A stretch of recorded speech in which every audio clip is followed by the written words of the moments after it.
2023 में बोलते थे, हम लोग बोलते थे कि जरूरत नहीं, आप ऐसे लागू कर दे। इन्होंने कहा कि उसकी जरूरत है, आज यही बुलडोज करके कह रहे हैं कि अब नहीं जरूरत है। तो गोल पोस्ट कौन चेंज कर रहा है, नियत किसकी क्या है, ये देश देख रहा है। ये आज इस टाइम इस करके लाया गया है। अभी 2 महीने का बजट सेशन चला है, उस 2 महीने में कुछ नहीं लेके आए। बजट सेशन खत्म होने के बाद 10 दिन बाद एक 3 दिन का सेशन, क्यों?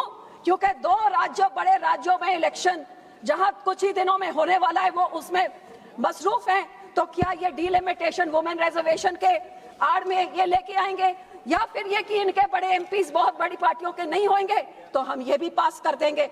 सो मेरे कहने का भाव ये है कि नियत जो आपकी है उसको देश की जनता देख रही है। मैं फिर भी यहाँ पे, क्योंकि रिजर्वेशन बिल जिस तरीके में भी आए हम उसको सपोर्ट करते हैं। मैं इस चीज का शुक्राना करती हूँ कि कल गृह मंत्री जी ने जो सारे पार्टियों में था कि प्रपोर्शन वही रहना चाहिए, उन्होंने कहा कि प्रपोर्शन वही रहेगा। लेकिन वर्बल एश्योरेंस का क्या फायदा है, क्योंकि अदालत में no verbal assurance, that's only written assurance. Nowhere in any of the bills does it say that the proportion will remain the same. ये 50% जो इन्होंने इंक्रीज किया है, ये कहाँ से फिगर आया, किससे सलाह मशवरा किया, किससे कंसल्टेशन हुई, और 50% क्यों बढ़ाया जा रहा है? क्या इसलिए बढ़ाया जा रहा है क्योंकि जिस नारी शक्ति और मातृ शक्ति की आप बात करते हैं उसको आप इतना तवज्जो नहीं दे सकते कि यहाँ पे पहले 50% इंक्रीज करें ताकि कोई आदमी की सीट ना हिल जाए और इंक्रीज सीटों से महिला को दे। तो मैं तो यही कहती हूँ कि 180 देनी है 545 में से, तो हम ऑलरेडी 74 लेडीज तो है, 100 आदमियों की बात है, अब जैसे है वैसे करिए। 100 आदमी, हम 80 साल रुक सकते हैं रिजर्वेशन के लिए, तो या क्या चंद साल सेंसस के लिए और डिलिमिटेशन के लिए बंदे नहीं रुक सकते?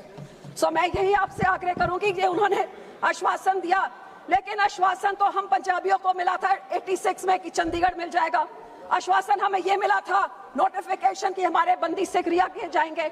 आश्वासन हमें यह भी मिला था कि डीएम रंधावा का जो कत्ल किया है आम आदमी के मंत्री ने, वो सीबीआई को दिया जाएगा। सो वर्बल एश्योरेंस का तो कोई फायदा नहीं, उसको आपने जो लिखा है उसको आप कानूनी बिल में डालिए, क्योंकि बिल ये कहता है, कॉन्स्टिट्यूशन ये कहती है कि जब सेंसस होएगा उसके बाद ही डिलिमिटेशन होएगा।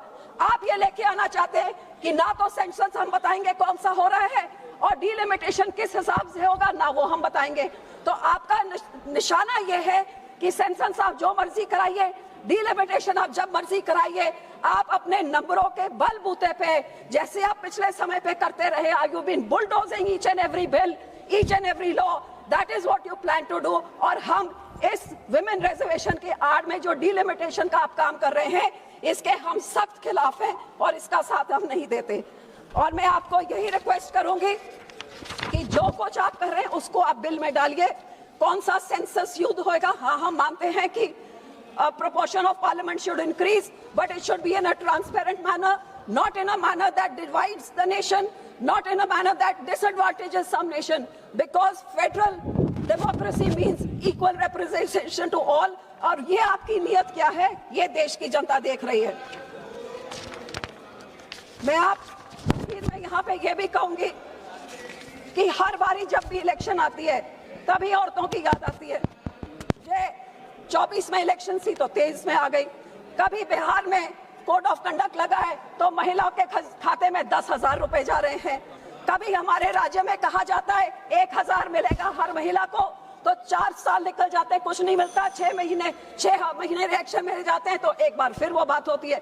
कभी कांग्रेस कह देती है घर घर नौकरी मिलेगी।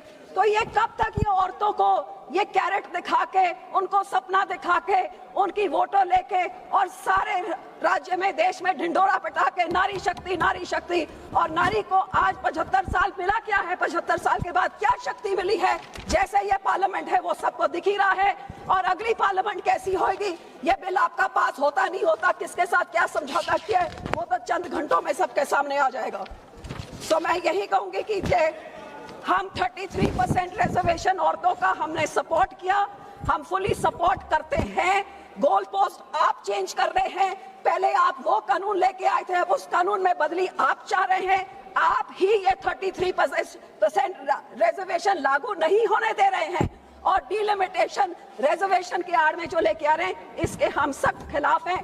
ट्रांसपेरेंट कानून बनाइए और औरतों का उनका बनता हुआ हक दे रही है, तभी ये नारी शक्ति मातृशक्ति की बात हो सकती है।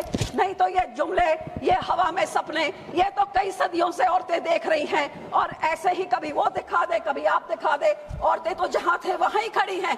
आदमियों के खिलाफ लड़के हम यहाँ पहुंच रहे हैं। हमें शक्ति की जरूरत नहीं थी, रिजर्वेशन के बिना हम लोग यहाँ पहुंच गए। और जो हमें मौका दें तो आगे भी पहुंच जाएंगे।